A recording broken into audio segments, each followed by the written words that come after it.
CJ,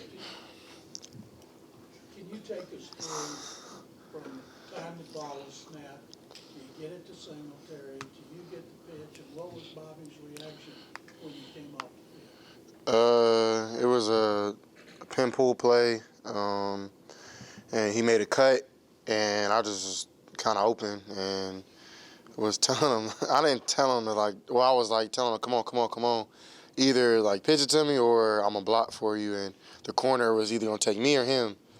So he took him and he just threw it. So it was just a football play. Us being football players, so it was a cool play. Bobby say anything about it? He just said be careful and make sure you take care of the ball.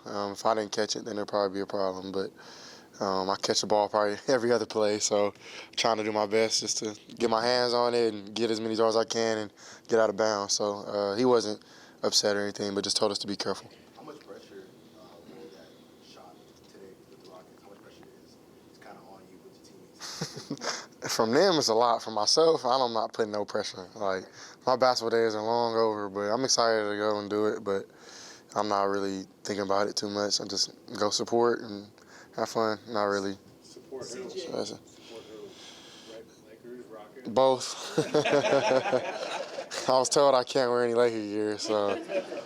But I'll rock with the Rockets players, so, you know. CJ, when you think about the matchup, you and Joe both play against. Damn, Aaron, no fun, man, you know. No, I'm just kidding. I'm playing, bro. I'm just messing with you. All football, I guess. When you think about the matchup, so you and Joe don't play against each other, lead your team's offenses. What do you think about Joe as a quarterback and kind of you guys going head-to-head for the first time?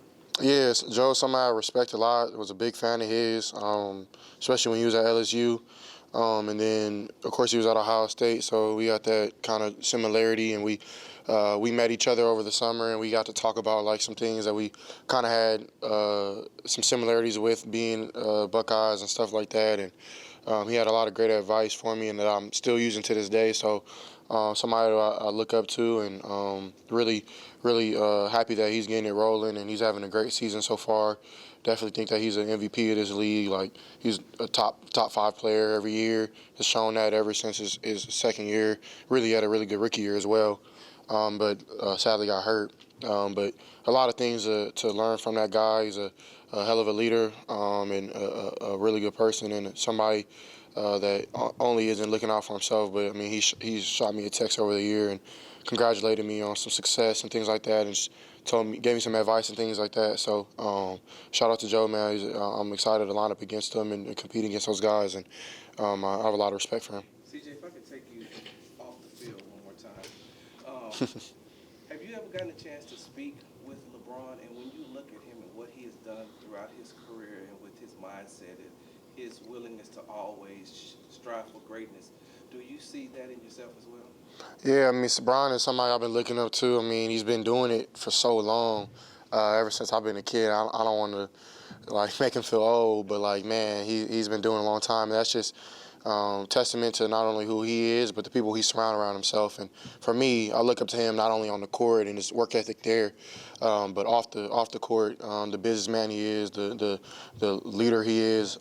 He takes a stand for things publicly, and somebody that I think not only is a black athlete I can look up to him, but just as an athlete in general. He stands for so many things, so it's nothing for respect for him. And I haven't got to meet him yet. I mean, I know he is an Ohio State fan, and I know he's been supporting me with that, and I appreciate him for that. And it doesn't go unnoticed, and I really like it's a blessing. It's a dream come true, because I mean, I know like other athletes can admit to this. Is like, of course, you want to have respect from your opponents and like guys, but you really want respect from guys in other sports. Like basketball players want to be football players, and football players want to be basketball players, and we all want to play baseball. Like, so we all got respect for each other. So it's cool to get some love from the basketball guys and the guys in the NBA. So it's a blessing. Could you imagine him being a tight end and you throwing passes to him? I ain't gonna lie. Like, I think he would be pretty good. But I don't know if he'd be like super dominant like he would be. Like, them hits stack up, but people are physical with him, and he always gets up and really tough. So I would like to see him. Like, I know a couple years ago he was thinking about playing for the Browns or something crazy, or the Cowboys. I thought that would be cool, but I think going from football to basketball would be a lot easier than basketball going to football. But, I mean, I've had some heated debates with some guys over the summer, some NBA cats, and they feel otherwise. So.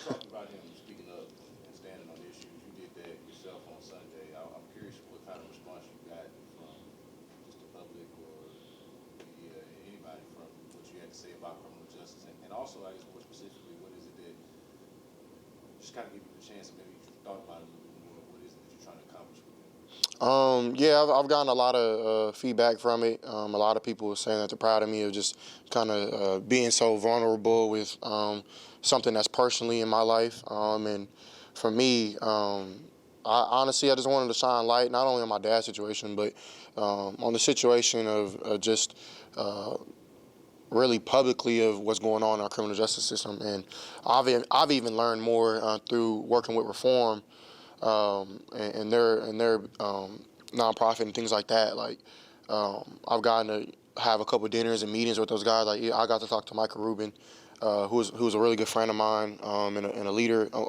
in our culture as well and in the world. And he was really proud of me for even saying something because, and I told him like, man, it's easy to kind of be vocal about stuff when you have other guys doing the same thing, you know. So it's not just me out here trying to push the envelope. And for me, I know I always wanted to shine light on that, but my dad actually asked me not to. He always wanted just me to focus on ball. And for me, I mean, I honestly did it just to shine light on it, and not just for his situation, but for the whole thing. And I think, like I said on Sunday, like, yeah, don't get me wrong, like, you make a mistake and it's criminal, whatever the case may be. Yeah, you should do whatever you have to do to pay it back to whatever that means, you know what I mean? Like whatever crime you commit, like you have to reap the consequences for that. But same time, like these are still people, you know, and we do this for people. We send money out to other countries and stuff like that, and Lord knows what they're doing over there with the money. You know, I'm not super political and everything, but I respect all walks of life. I love for everybody, and that's what the Lord asks us to do. So for me, I just try to do my best and shine light on things that not only personally affect me, but affect people, and I can see with my own eyes. I can feel that, you know. So. CJ, earlier this season, after you guys beat the Steelers, you said that you wanted Texan fans.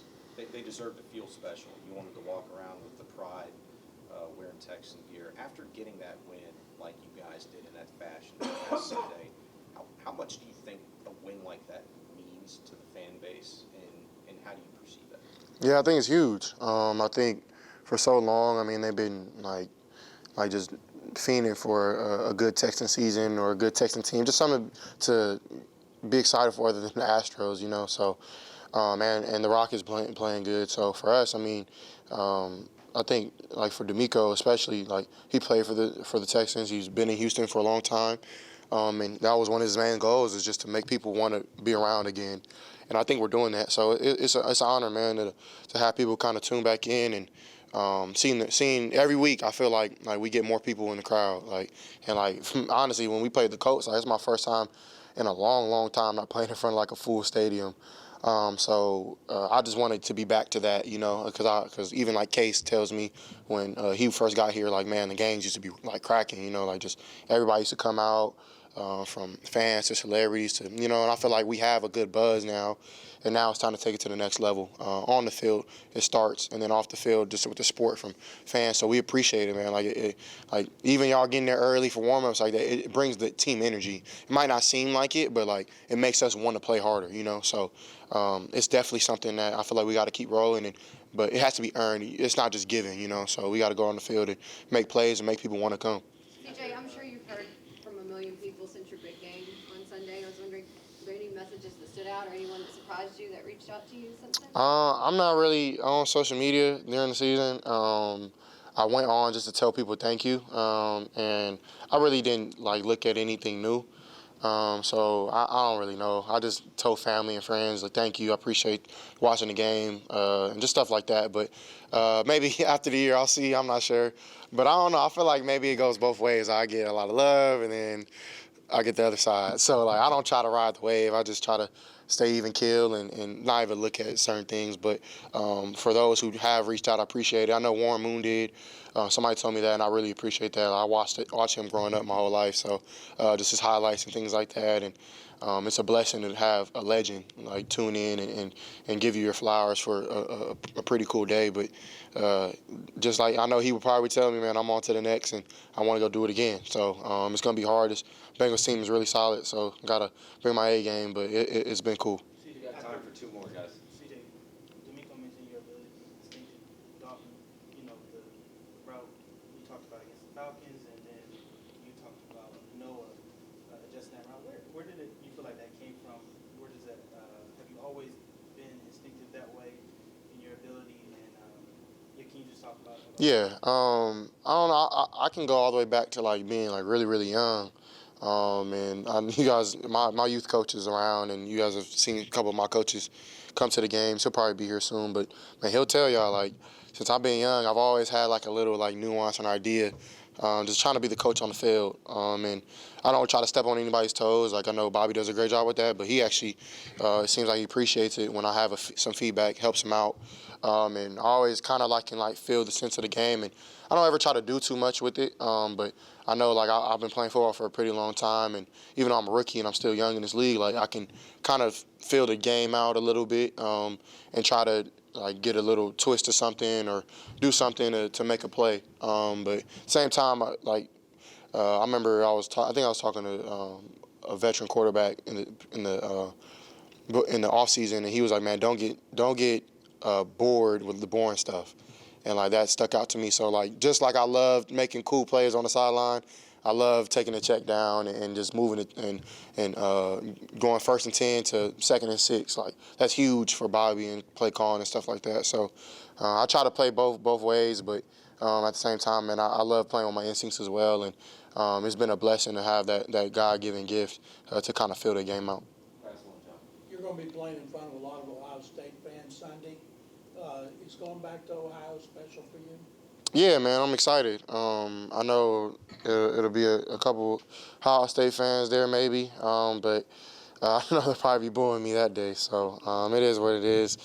And I'm excited to go back to Ohio and play. Wish it was a little colder, but nah, I'm happy it's not cold. But nah, yeah, for sure, I'm excited. All right, man, y'all be blessed.